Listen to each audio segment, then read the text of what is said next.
Malam itu sunyi, angin hanya berbisik perlahan melalui celah pokok kelapa sawit di Felda Taib Andak, Johor. Namun, dalam keheningan itu ada sesuatu yang lain, sesuatu yang tidak terlihat tapi dapat dirasa. Semuanya bermula apabila Mak Jah, seorang ibu tunggal yang tinggal di hujung kampung, jatuh sakit secara tiba-tiba.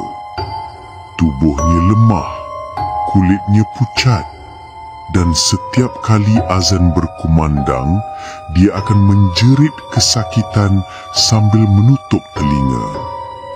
Tak lama selepas itu, seorang demi seorang penduduk kampung turut jatuh sakit.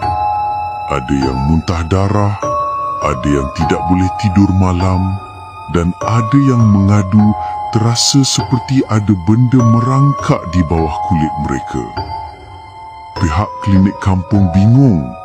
Ujian darah menunjukkan semuanya normal, tapi keadaan mereka semakin teruk. Seorang ustaz tempatan, Ustaz Rahman, akhirnya dipanggil untuk membantu. Sewaktu beliau melangkah ke rumah Mak Jah, dia terasa udara menjadi berat, seperti menembusi kabus yang tebal. Di ruang tamu, ada bau wangi bercampur hanyir, dan di bawah bantal Mak Jah, Ustaz Rahman menemui sesuatu. Segulung kain kuning yang diikat dengan rambut manusia dan serpihan kaca. Ini bukan penyakit, katanya perlahan. Ini kerja santau. Seluruh kampung dikejutkan oleh berita itu. Malam berikutnya, mereka mengadakan bacaan Yasin beramai-ramai di surau.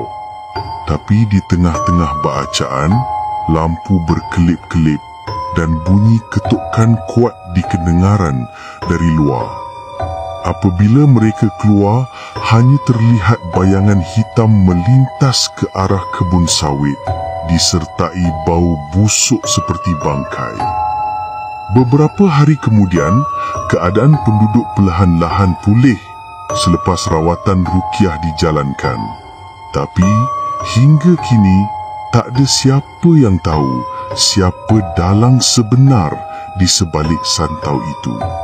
Tapi orang lama di Felda Taib Andak selalu berpesan, kalau kau dengar suara orang berbisik di kebun waktu malam, jangan toleh.